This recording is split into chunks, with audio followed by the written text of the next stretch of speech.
কলকাতাতে গ্যাসের লম্বা লাইন, এমনকি গোটা রাজ্যে গ্যাস বুক করলেও ফোনে বুকিং হচ্ছে না, এইরকমই তো অভিযোগ।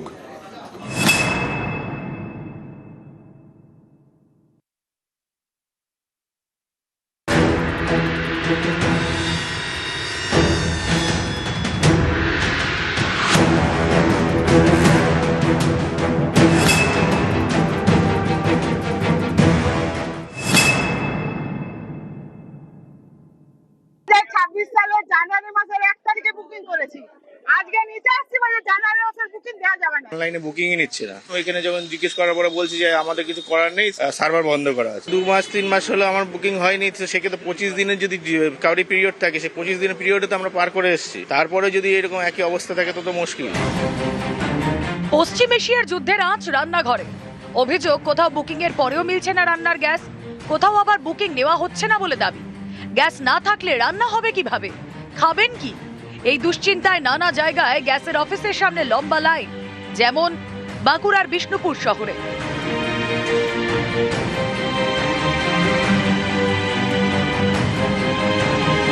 কেউ কেউ খালি সিলিন্ডার নিয়েই লাইনে।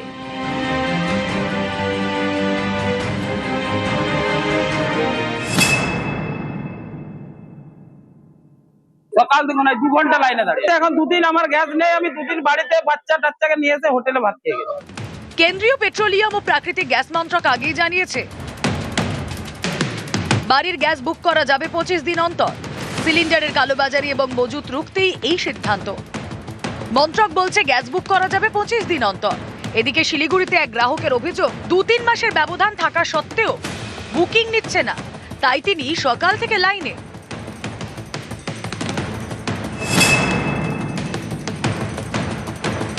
অনলাইনে বুকিংই নিচ্ছে না। ওইখানে যখন জিজ্ঞেস করার পরে বলছি যে আমাদের কিছু করার নেই, সার্ভার বন্ধ করা আছে। 2 মাস 3 মাস হলো আমার বুকিং হয়নি, তো সেক্ষেত্রে 25 দিনের যদি কাউরি পিরিয়ড থাকে, সেই 25 দিনের পিরিয়ডে তো আমরা পার করে এসেছি, তারপরে যদি এরকম একই অবস্থা থাকে তো মুশকিল। আমাদের কেওয়াইসি ছাড়া যারা সাবসিডি নিচ্ছে তাদের সাপ্লাই করা যাবে না, তাদেরকে বলা হচ্ছে যে কেওয়াইসি করে যান, কিন্তু কোথা থেকে করব, সার্ভার বন্ধ হয়ে গেছে। ভীষণভাবে হ্যারাস হচ্ছে, লোকে বুকিং করতে পারছে।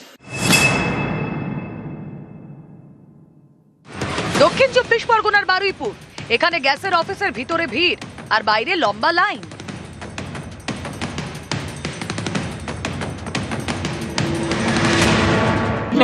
আমাকে পাইপ দিয়েছে, 190 টাকা নিয়েছে। এখন গ্যাস বুকিং হচ্ছে না, এখন এসছি লাইনে দাঁড়িয়েছি, এখন আমাকে ফের পাইপ দিতে হবে 190 টাকা দিয়ে। গ্যাস বুকিং এমনি অনলাইনে গ্যাস বুকিং হচ্ছে না তো, আমি হাঁটতেও চলতেও পারি না, এই কষ্ট করে সুভাষগ্রাম থেকে আসলাম।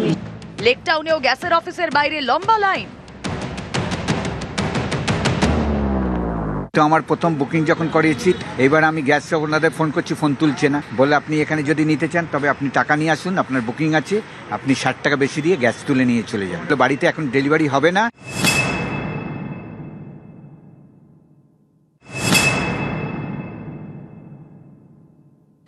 একই ছবি কলকাতায় সার্ভে পার্কে গ্যাসের অফিসের বাইরে ভিড়ে ভিড়। বুকিং তো নিচ্ছেই না, যে নাম্বার দিল সেই নাম্বারে আমরা কল করে যাচ্ছি আজকে বিগত 7 দিন ধরে, সেই নাম্বার বুকিং নিচ্ছে না। কোনো রকম কালকে একবার কল হলো, কোনো মেসেজই আসছে না, যার জন্য ঘুম থেকে উঠে আসতে বাধ্য হলাম। গ্যাস তো শেষের মুখে। সিস্টেম একটুখানি ডাউন আছে, আইটি টিম কাজ করছে, যত সম্ভব আশা করছি। যাদের 25 দিন হয়ে গেছে গ্যাস, তাদের বুকিং নিচ্ছে অবশ্যই। গতকাল এরকম গ্যাস বুকিং হয়েছে আপনাদের? অবশ্যই 600-এর উপর বুকিং হয়েছে। আর সকাল থেকে এখনো আমরা খুলেই দেখতে পাচ্ছি না যে কত বুকিং হয়েছে। এটা কোনো কালোবাজারি হচ্ছে না? এখন আপনার উইদাউট ডিএসসি তে কোনো ডেলিভারি হয় না। আপনার বাড়িতে একটা ইন্ডাকশন কুকার আছে, সেই ইন্ডাকশন কুকার দিয়ে কোন রকম ভাবে আমরা কাজটা চালিয়ে দেবো। আজকে রিক্সাওয়ালা যারা রিক্সা চালাচ্ছে, সবজি বিক্রি করছে মাঠে বসে, তাদের অবস্থা কি? তাদের বাড়িতে তো ইন্ডাকশন কুকার থাকাটা সম্ভব না। ভারতবর্ষে 2026-এ দাঁড়িয়ে ভারতবর্ষের মতো একটা কান্ট্রি হঠাৎ করে গ্যাস পাওয়া যাচ্ছে না। What is this? গ্যাস পাওয়া না গেলে কি হবে, রান্না হবে কি করে? অনেকে তাই ইন্ডাকশন ওভেন কিনতে শুরু করেছেন।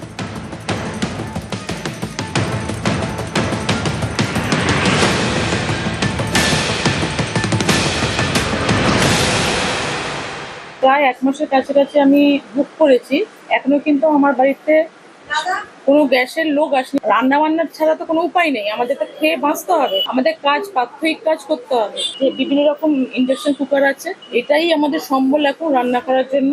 এই দুদিনে আমাদের ৬০-৬৫টা সেল হয়েছে। আবার নতুন করে মাল আনা হয়েছে, যাতে মানুষের সহজেই যাতে আমাদের যে সুবিধাটা পায়। চাহিদা এমনই বেড়ে গিয়েছে যে অনলাইন প্ল্যাটফর্মে ইন্ডাকশন কুকারের স্টক শেষ। নিউজ 18 বাংলা।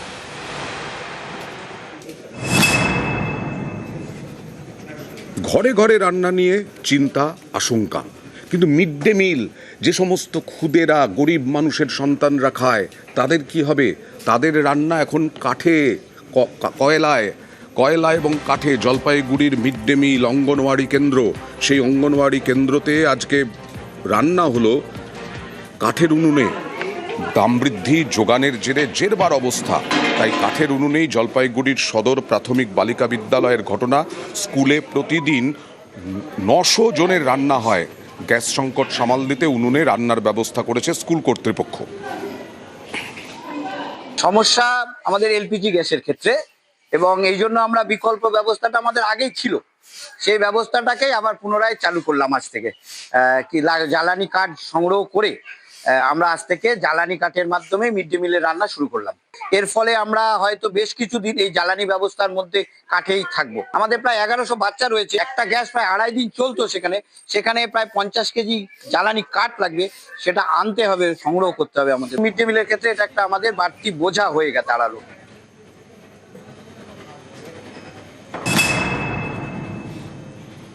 আর তমলুকের বর্গভীমা মন্দির, এই মন্দির 51 পীঠের অন্যতম সতীপীঠ।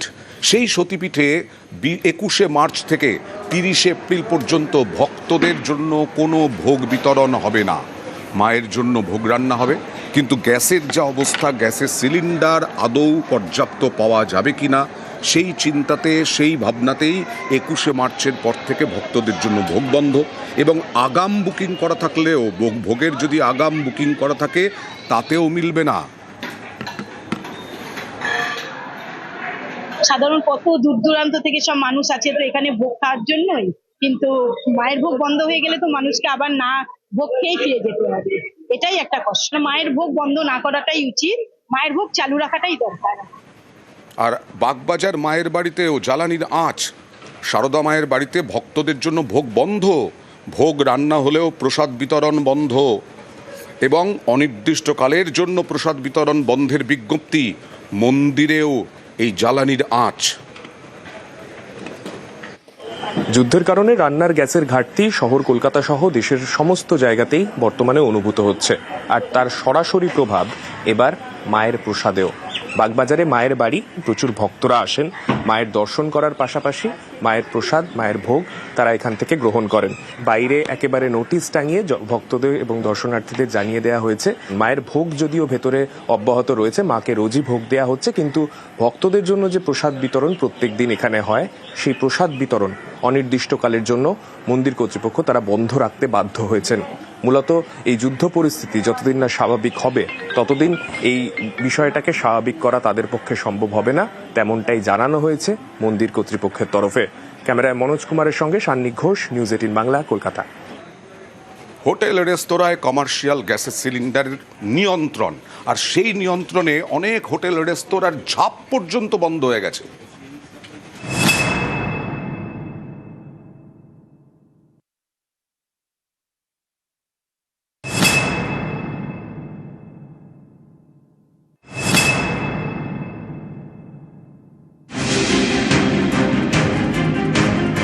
যুদ্ধের জ্বালা জ্বালানিতে কমার্শিয়াল সিলিন্ডারের সাপ্লাই বন্ধ, হোটেল রেস্তোরাঁ মালিকরা চিন্তায়। যাদবপুরে নামি চেন রেস্তোরাঁর একটি ফ্লোর বন্ধ।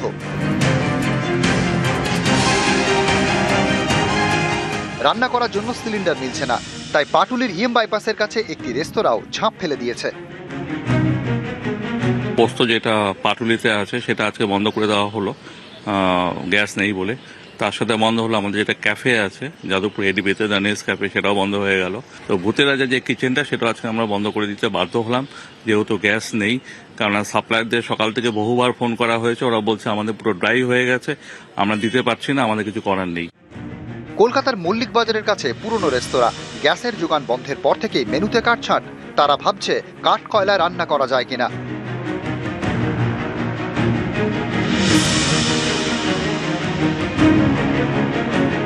এলপিজি সাপ্লায়ার যারা আছে ওরা অলরেডি আলটিমেটাম দিয়ে দিয়েছে যে আমাদের মাল এখন আর আসছে না, ফ্যাক্টরি সব বন্ধ হয়ে গেছে, যত পারবো দেবো, আদারওয়াইজ আমরা বন্ধ করে দেবো, আপনাদের অল্টারনেট অ্যারেঞ্জমেন্ট করে নিই। চিন্তাতে আছে কি আমরা কি করে করবো। আমরা দীঘায় সারা বছরই পর্যটকদের ভিড়, এখানকার হোটেল রেস্তোরাঁতেও গ্যাসের আকাল।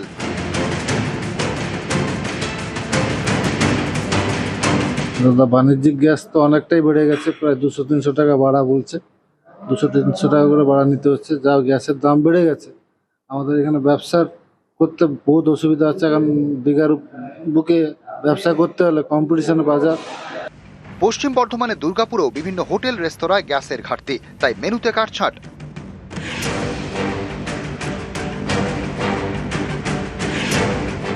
এতটাই প্রোগ্রাম আছে, আমরা খুব ভয়ের মধ্যে আছি যে আমরা গ্যাস সাপ্লাই কালকে পাবো কিনা। ফার্স্ট অফ অল গ্যাসের দামটাও সাডেনলি বেড়ে গিয়েছে, বাইরে যুদ্ধের পরিস্থিতির জন্য আমরা কিন্তু ট্রাভেলে আছি। শিলিগুড়িতেও একই ছবি, হোটেল মালিকদের দাবি গ্যাস সিলিন্ডার নেই, তাই গেস্টদের জন্য লাঞ্চ ডিনার বন্ধ, দেওয়া হচ্ছে শুধু সকালের খাবার। স্টাফদের সকালবেলা মুড়ি চিড়া খাওয়াচ্ছি, একবেলা রান্না হচ্ছে, 2 বেলা খাওয়া হচ্ছে। গেস্টকে তো মোটামুটি রুটি টুটি বন্ধই করে দিচ্ছি। আমার তন্দুর টন্দুর সব গ্যাসের চলে, সব বন্ধ। গ্যাসের পুরো প্রবলেম আছে, এই প্রবলেম এত তাড়াতাড়ি সলভ হবে। সংকটে মালদার নামি দামি হোটেল রেস্তোরাঁও অনেকেই কমিয়ে দিয়েছে পদের সংখ্যা। গ্যাসের যে শর্টেজের জন্য আমরা প্রপার গেস্টকে সার্ভিস দিতে পারছি না, ফুড অ্যাভেলেবেল করতে পারছি না, পুরো মেনুটা অ্যাভেলেবেল করতে পারছি না, প্রচণ্ড গ্যাসের সমস্যা হচ্ছে। ফুডের হোটেলেও একই হাল।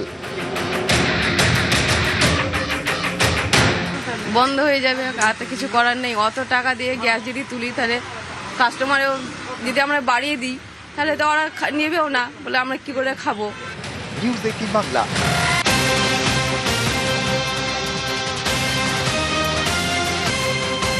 এই কলকাতায় এমএলএ হস্টেলেও গ্যাসের আকাল। এমএলএ হস্টেলেও গ্যাসের আকাল জানা যাচ্ছে। এই এমএলএ হস্টেল যেখানে বিধায়করা থাকেন, বিভিন্ন রাজ্যের বিভিন্ন জেলা থেকে এসে সেখানেই খাওয়া দাওয়া হয়। কথা বলবো প্রতিনিধি আবিরের সঙ্গে। আবির, কি পরিস্থিতি? দেখো, বিধানসভার অধ্যক্ষ জানিয়েছেন যে বিধায়কদের সংখ্যা এমএলএ হস্টেলে এই মুহূর্তে কম থাকলেও এমএলএ হস্টেলের ক্যান্টিনে গ্যাসের সিলিন্ডারের যোগানে একটা সমস্যা দেখা দিয়েছে। তার জেরে প্রত্যেক দিন ধরে ক্যান্টিন চালানোটা একটা সমস্যার জায়গা দাঁড়িয়েছে। বিধানসভার অধ্যক্ষ তিনি উল্লেখ করেছেন যে এই বিষয়ে যারা গ্যাস সরবরাহকারী সংস্থা রয়েছেন তাদের সঙ্গে তারা যোগাযোগ রাখছেন, এবং যেহেতু বিধায়ক ছাড়াও প্রচুর প্রশাসনিক ব্যক্তিরা তারাও এসে এমএলএ হোস্টেলে থাকেন, ফলে তারাও এমএলএ হোস্টেলে ক্যান্টিন ব্যবহার করেন, তাদেরকেও সমস্যার মধ্যে দিয়ে যেতে হচ্ছে। ফলে যদি সিলিন্ডারের পর্যাপ্ত যোগান না দেওয়া হয় তাহলে এমএলএ হোস্টেলের ক্ষেত্রে রান্না করা খাবার দেওয়ার ক্ষেত্রে সমস্যা তৈরি হবে, এবং সেই বিষয় নিয়ে তারা রাজ্য সরকারের সঙ্গে যোগাযোগ রাখছেন, এবং যে সংস্থাগুলির তরফ থেকে তারা সিলিন্ডার পান তাদের সঙ্গে তারা যোগাযোগ চালিয়ে যাচ্ছে। বেশ। বিধানসভা এমএলএ হোস্টেলে প্রায় রান্না বান্না বন্ধ হওয়ার জোগাড়।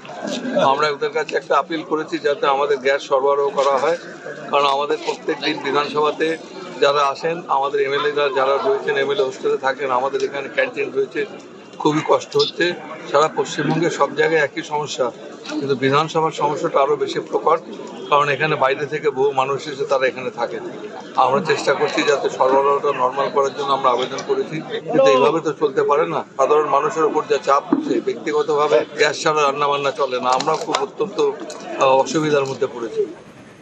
কেন্দ্রকে তোপ মুখ্যমন্ত্রীর, কেন আগে থেকে আঁচ করতে পারল না কেন্দ্র? কেন গ্যাসের আকাল আটকাতে পারল না কেন্দ্র? প্রশ্ন মুখ্যমন্ত্রী মমতা বন্দ্যোপাধ্যায়। গোটা দেশ জুড়ে যে সংকট তৈরি হয়েছে, পশ্চিমবঙ্গ তার ব্যতিক্রম নয়। তা কিভাবে এটার মোকাবিলা করছেন? সারা দেশ জুড়ে যে সংকটটা তৈরি হয়েছে এর জন্য Narendra Modi government of India দায়ী। তার কারণ হচ্ছে যখন যুদ্ধটা শুরু হয়েছিল তখন তো তিনি ইসরায়েল থেকে যেদিন ফিরে এলেন উপহার নিয়ে, তার পরের দিন থেকে শুরু হলো। আমার কথা হচ্ছে সেদিন থেকে তিনি জানতেন এই পরিস্থিতি হবে, তখন তিনি কেন সিদ্ধান্ত নিয়ে জরুরি মিটিং ডেকে কতকগুলো এসেন্সিয়াল কমোডিটিস আছে যেখানে মানুষকে প্রোটেকশন দেয়নি, উপরন্তু বলছে 25 দিন আগে মানুষ গ্যাস পাবে না, গ্যাসের দাম বাড়িয়ে দিয়ে যদি আমি সাবসিডিও দিতে চাই তাতে কোনো লাভ হবে না, কারণ সাপ্লাই চেন যদি বন্ধ হয়ে যায় তাহলে কিন্তু মনে রাখবেন সমস্ত গ্রাম বাংলা থেকে শহর পর্যন্ত, এমনকি ট্রান্সপোর্ট থেকে শুরু করে, হেলথ সেক্টর থেকে শুরু করে, মিড ডে মিল থেকে শুরু করে, ICDS থেকে শুরু করে, অটো থেকে শুরু করে, যারা গ্যাসে চালায় তাদের সবার পক্ষে কিন্তু প্রবলেমেটিক হয়ে যাবে। জিনিসপত্রের দাম বাড়ানোর সুযোগ করে দিয়েছেন তারা। সুতরাং এই পরিস্থিতিতে আমি মনে করি এই সংকটকে মোকাবিলা করতে গিয়ে FIR এর নাম করে চক্রান্ত চাপিয়ে দিয়ে মানুষের ভোটাধিকার কেড়ে নিয়ে মানুষের রাজনৈতিক অধিকার, অর্থনৈতিক অধিকার, সামাজিক অধিকার, বঞ্চনার অধিকার এগুলো থেকে বিরতি থেকে রাজনীতি না করে, এজেন্সি দিয়ে মানুষকে স্তব্ধ না করে আগে মানুষের কথা ভেবে পেট্রোলিয়াম মিনিস্ট্রি ওদের হাতে, আমাদের হাতে নেই। তাই এটা গভর্নমেন্ট অফ ইন্ডিয়ার দপ্তর, তারা যেন নিজেরা ইমিডিয়েট অ্যাকশন নেয় আর গ্যাস সাপ্লাই বন্দোবস্ত করে এখন থেকে। যেটা আপনি বলছেন সেটা হচ্ছে কমার্শিয়াল সেক্টরের অবস্থা তো খুবই খারাপ, ঠিক আছে। তো অলরেডি কমার্শিয়াল যদি না থাকে তাহলে মানুষের রুজি রোজগার থাকবে কি করে? ঠিক, সেটা ঠিকই। অলরেডি কেন্দ্রীয় সরকার এসমা জারি করেছে, কিন্তু ঘোষণা না করে আজকে আবার অটোর গ্যাসের দামও বেড়ে গেছে। সুতরাং সেই জায়গা থেকেও একটা অটোওয়ালারা 5 টাকা 6 টাকা করে এক্সট্রা নিতে শুরু করেছেন, পাবলিকের মধ্যে ক্ষোভ রয়েছে। তা সত্ত্বেও অটোর গ্যাসও কিন্তু পাওয়া যাচ্ছে না, পরিবহন ব্যবস্থারও কিন্তু অবস্থা খুবই শোচনীয় দিকে যাচ্ছে। এসমা জারি করার আগে তার তো পরিকল্পনা করা উচিত ছিল, এবং কিছু লোক ব্ল্যাকমেলিং চেষ্টা করবে, ঠিক সেখানে তাদের রিকোয়েস্ট করতে হবে, জোর করে নয়, ভালোবেসে বলতে হবে এই সময়টা মানুষ যেখানে বিপদে আছে সেখানে আমাদের যুদ্ধকালীন পরিস্থিতিতে মানুষের সমস্যার সমাধান করতে হবে, এবং ব্ল্যাকমেলিং বা হোর্ডিং করার এটা টাইম নয়। ঘোষণা ছাড়াই হয়ে গেল অটো LPGর দাম বেড়ে গেল, আর তার ফলে বিভিন্ন জায়গায় অটোর দাম বেড়ে গেল বিভিন্নভাবে, আর তাতে ভোগান্তিকার সাধারণ মানুষের।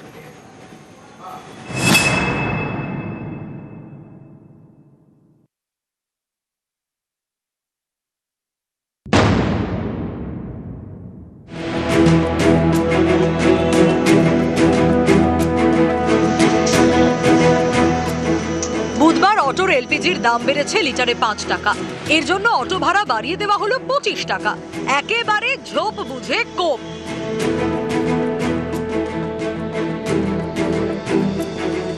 চাঞ্চল্যকর অভিযোগ।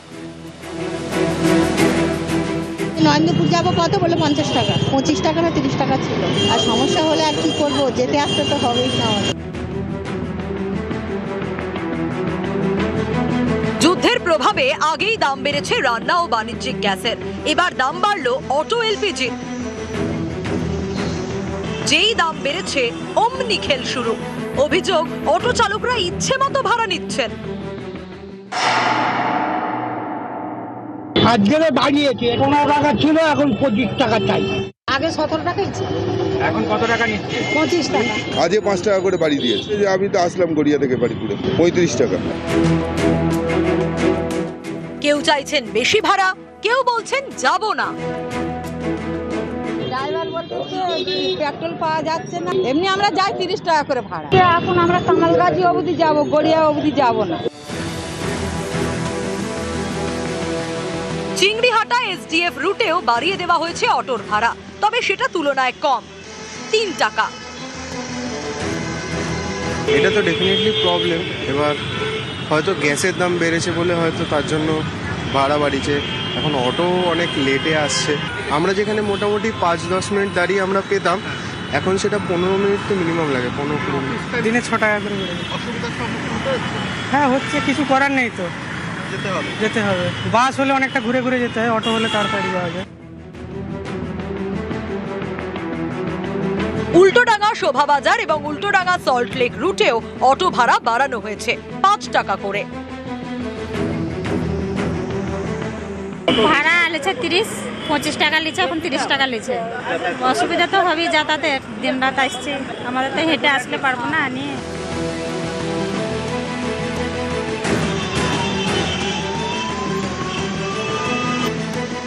নিউজ 18 বাংলা।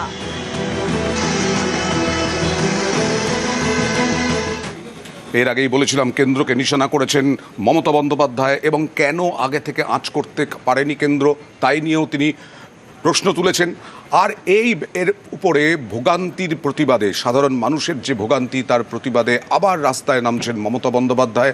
আগামী সোমবার প্রতিবাদ মিছিলে তৃণমূল নেত্রী মমতা বন্দ্যোপাধ্যায়। সোমবার কলকাতার রাজপথে নামছেন মমতা বন্দ্যোপাধ্যায়, সেদিন মিছিল করবেন। তৃণমূল কংগ্রেসের মিছিল হবে, সাধারণ মানুষের মিছিল হবে। এর আগেও ধর্ণামঞ্চ থেকে তিনি প্রতিবাদের ডাক দিয়েছিলেন এবং সেই প্রতিবাদে তিনি হাতা খুন্তি নিয়ে উনুন নিয়ে আসতে বলেছিলেন তৃণমূল কংগ্রেসের কর্মী সমর্থকদের। সেই মহিলা কংগ্রেসের তৃণমূল কর্মী সমর্থকরা তারা এসেছিলেন ধর্ণামঞ্চে এবং ধর্ণামঞ্চ থেকেই প্রতিবাদ জানিয়েছিলেন তৃণমূল নেত্রী মমতা বন্দ্যোপাধ্যায়।